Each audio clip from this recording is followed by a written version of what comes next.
রাম মন্দিরের নামে প্রতারণা, সাবধান না হলেই খালি হবে ব্যাংক অ্যাকাউন্ট। রাম মন্দিরের নামে প্রতারণা, সাবধান না হলেই খালি হবে ব্যাংক অ্যাকাউন্ট।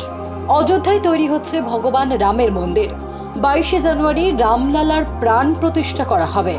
এই সময় সেখানে উপস্থিত থাকবেন স্বয়ং প্রধানমন্ত্রী নরেন্দ্র মোদী। সারা দেশ থেকে বড় বড় ব্যক্তিত্ব ও সাধুরা আসবেন অযোধ্যায়। আর এই আবহেই প্রতারণার নতুন ফাঁদ পাতছে প্রতারকরা। ভগবান রামের নামেও মানুষ প্রতারণার শিকার হচ্ছেন। এই আবহে নতুন কেলেঙ্কারি সামনে এসেছে। এই স্ক্যামের আওতায় হোয়াটসঅ্যাপে লোকেদের কাছে একটি বার্তা পাঠানো হচ্ছে।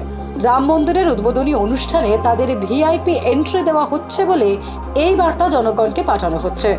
এই মেসেজে একটি মোবাইল অ্যাপের লিঙ্কও পাঠানো হচ্ছে। আসলে এটা এক ধরনের ফাঁদ যা জনগণের কাছে পাঠানো হচ্ছে।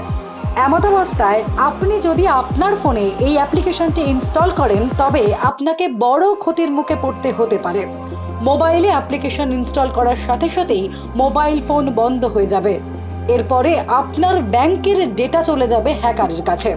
এমতাবস্থায় আপনার ব্যাংক অ্যাকাউন্ট থেকে টাকা তোলার বা তা অপব্যবহার হওয়ার প্রবল সম্ভাবনা রয়েছে। অতএব সবাইকে সতর্ক থাকতে হবে। উল্লেখ্য, রাম মন্দিরের উদ্বোধনী অনুষ্ঠানে কেবলমাত্র সেই লোকেরা উপস্থিত থাকবেন যাদের রাম মন্দির ট্রাস্টের পক্ষ থেকে আমন্ত্রণ পাঠানো হয়েছে।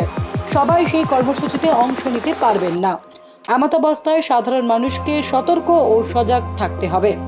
প্রসঙ্গত, এর আগেও একই রকম একটি ঘটনা প্রকাশ্যে এসেছিল যখন কিছু লোক ফেসবুকের মাধ্যমে ভগবান রামের মন্দির নির্মাণের জন্য অনুদান চেয়েছিল।